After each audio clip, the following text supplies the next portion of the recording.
The hearing of a petition challenging the impeachment of Deputy President Rigathi Gachagua from office began today. And the lawyers representing Rigathi Gachagua, led by Senior Counsel Paul Mwite, got to court in protest. And you need to know that Rigathi Gachagua's team is facing almost a team of lawyers from 3 different quarters. Lawyers that are representing National Assembly, another team of lawyers representing the Senate, because it is the Senate that finally, drilled the final nail on the coffin.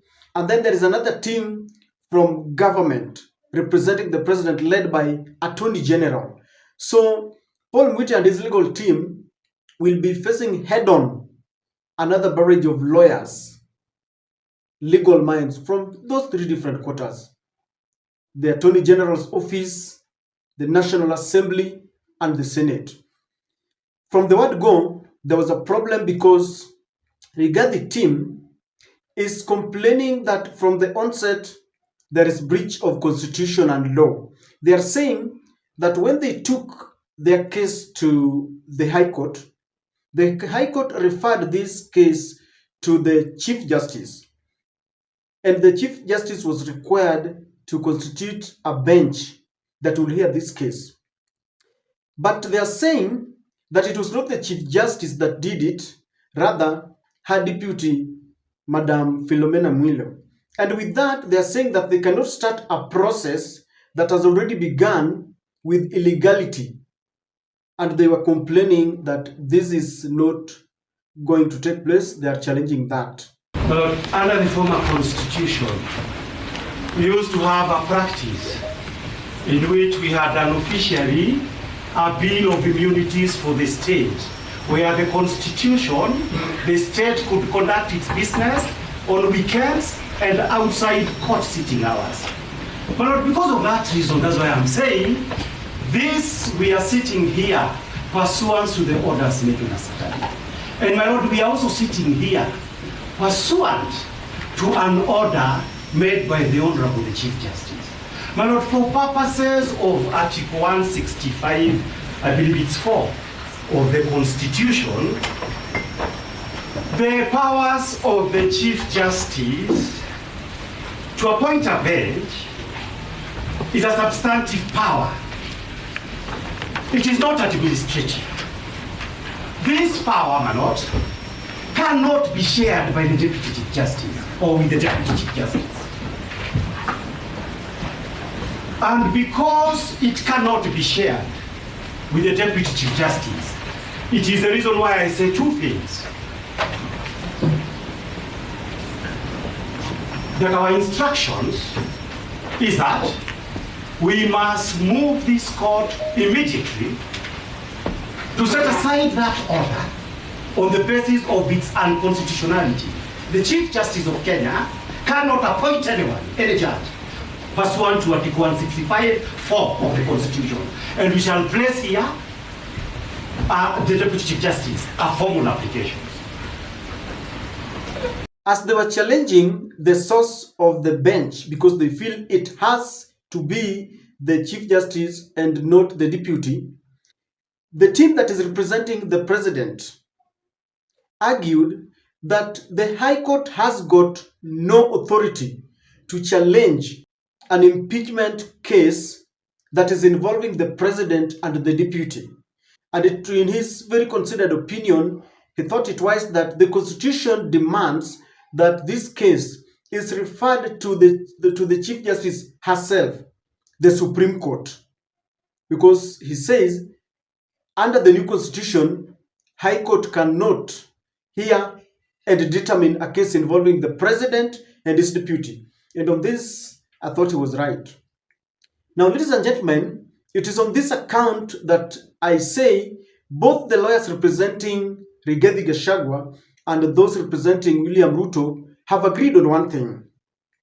They have agreed that that 3-judge bench cannot hear and determine that case, because the Mwite team is saying that there is, they feel it is biased for this team to be appointed by a deputy chief justice rather than the chief justice herself, and therefore they don't want this three judge bench to hear it. They are saying it is the chief justice that must appoint the judges, and William Ruto is saying through his lawyer that it is only again the chief justice that can hear this case. So they have agreed on one ground. So when this case will reach her desk again, the chief justice, if at all that will happen, as I do this video, I don't know the determination how it is gonna be, then it is good that they will agree on that. But my problem is only one. Once the Rigathi side start on this note, I can assure you that judges are human beings, and they seem to be working under common structure. When you begin to doubt and cast aspersion on the appointing authority, yet they are they work as a team, it will not argue well with the team that is representing the deputy president, because Philomena Mwilu is the deputy, and I understand that if the law says that the chief justice must be appointing authority, then that has to be followed. However, the judges feel that they are now being belittled, the three judges or the judges handling this case.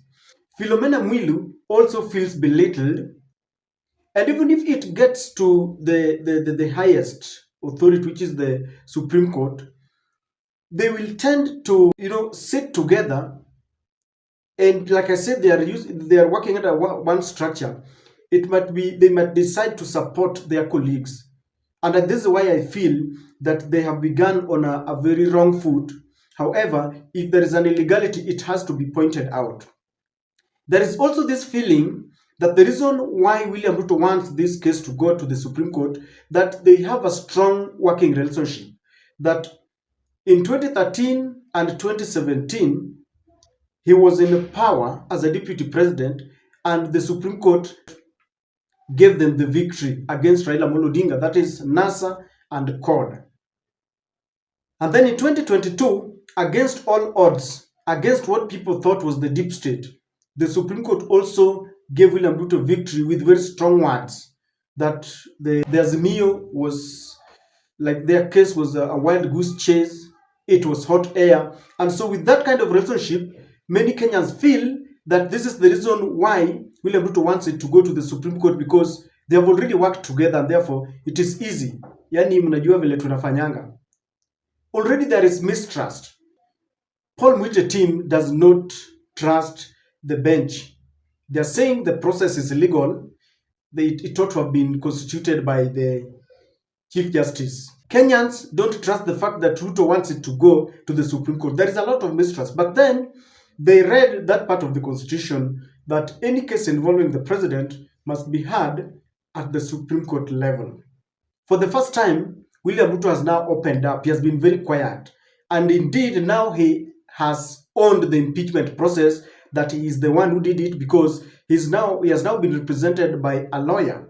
Even though the lawyers challenging him said that he should not have been included as part of the petition. And from the way things are moving, Rigathi's employees have been sent on compulsory leave. Today, the few remaining were blocked from accessing the annex office.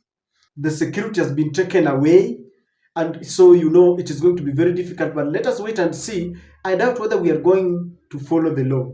We might please the executive arm of the government because of the intimidation and their strong relationship between that executive and Madam Martha Koome. But one thing we agree is that there is an agreement between the president and his deputy that this case must not and should not be handled by this bench.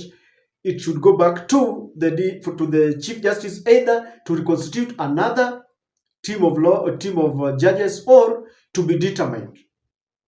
So if the Chief Justice is going to constitute another bench, then the president team will say, we still insist that it is only the Supreme Court that can listen to this case. So it might end up at the Supreme Court level, and all the 7 judges might be faced with another hurdle now between the deputy and his boss, and it's going to be very difficult. The other time they helped them as a team. They gave them the win as a team, as a presidency. Now they realize that they have to determine between them now who is right. Is it Ruto for appointing Kithure Kindiki and a quick approval by Parliament, National Assembly, or is it Rigathi Gachagua who is challenging it? We wait and see, because lawyers are also divided. They tell us the law is very clear.